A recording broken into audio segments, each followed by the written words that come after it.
நம்ம பார்க்க போகிற சாம்பார் ரெசிபி ரொம்பவே ஈஸியான முறையில் நான் செஞ்சுருக்கேன்.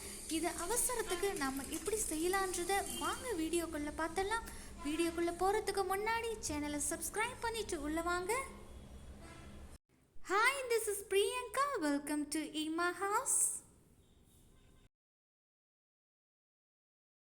நாம் செய்ய போகிற இந்த சாம்பார் ரெசிபிக்கு ஃபஸ்ட்டு தேவையானது பருப்பு. ஒரு கப் அளவுள்ள பருப்பு எடுத்து பவுலில் கொட்டி இப்போ தண்ணியை ஊற்றி நல்லா வாஷ் பண்ணி எடுத்துக்கணும்.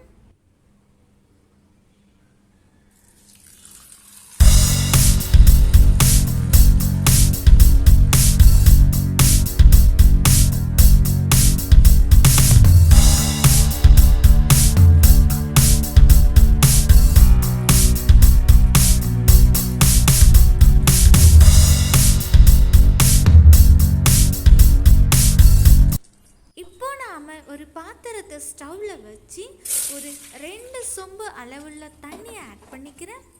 தண்ணியை ஊற்றுனதுக்கு அப்புறமா ஒரே ஒரு தக்காளியை சேர்த்துக்கிறேன். ஒரு 4 பச்சை மிளகாயை சேர்த்துக்கிறேன். அப்புறமா நம்ம கழுகி வச்சுருந்த பருப்பை சேர்த்துக்கிறேன். பருப்பு எல்லாத்தையும் போட்டுட்டு நம்ம இப்போ மூடி வச்சு வேக வைக்கணும் ஒரு 30 நிமிஷத்துக்கு. இப்போ பாருங்க, நம்மளுடைய பருப்பு சூப்பராக வெந்து வந்துடுச்சு. இந்த ஸ்டேஜில் நம்ம ஸ்டவ்வை ஆஃப் பண்ணிவிட்டு தண்ணியை எடுத்துட்டு இந்த பருப்பை மத்து வச்சு நல்லா கடைஞ்சி எடுத்துக்கணும்.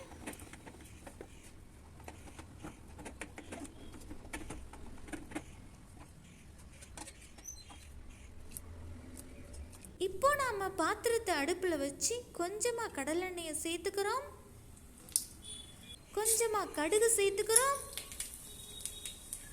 கொஞ்சமாக வெந்தயம் சேர்த்துக்கிறோம். இப்போ நல்லா பொரிஞ்சு வர விட்டுட்டு கட் பண்ணி வச்சுருந்த வெங்காயம் இடித்து ஒரு 4-5 பூண்டையும் சேர்த்து நல்லா ஃப்ரை பண்ணிக்கணும்.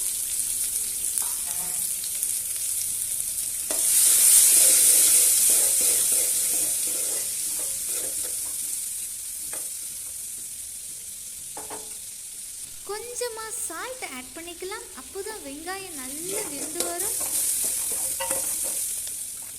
இப்போ நாம் கருவேப்பிலையை சேர்த்துக்கலாம். கட் பண்ணி வச்சுருந்த தக்காளியை சேர்த்து நல்லா கிண்டி வதங்கணும். அப்புறமா கொஞ்சமாக பெருங்காயத்தூள் எடுத்து சேர்த்துக்கலாம். இனிமே நம்ம கரைச்சி வச்சுருந்த பருப்பு தண்ணியை எடுத்து ஊற்றிக்கணும். அடுத்ததாக கட் பண்ணி வச்சுருந்த அவரைக்காயை எடுத்து சேர்த்துக்கிறோம்.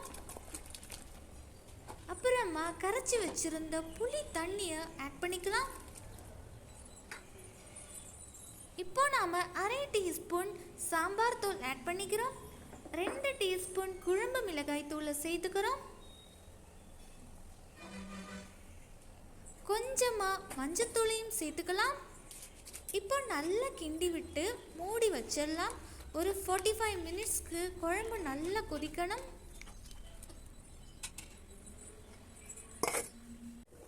இப்போ பாருங்க மக்களே, நம்மளுடைய சாம்பார் குழம்பு எவ்வளவு சூப்பராக கொதிச்சிட்ருக்குன்னு. காயெல்லாம் ஆல்மோஸ்ட் வெந்துடுச்சு. இந்த ஸ்டேஜ் வரவே நமக்கு 45 மினிட் எடுத்துடுச்சு.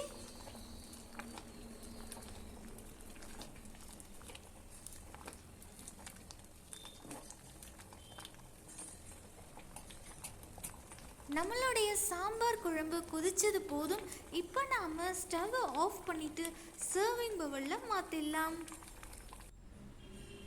ஸோ இவ்வளோதான் மக்களே, இன்றைக்கான ஒரு சூப்பரான அண்ட் சிம்பிளான சாம்பார் ரெசிபி. இதே போலவே அவசரத்துக்கு உங்கள் வீட்லேயும் நீங்கள் செஞ்சு பாருங்கள். வீடியோ பார்த்ததுக்கு அப்புறமா மறக்காமல் like, share, comment and subscribe பண்ணிவிடுங்க. நெக்ஸ்ட் வீடியோவில் பார்க்கலாம். Bye bye.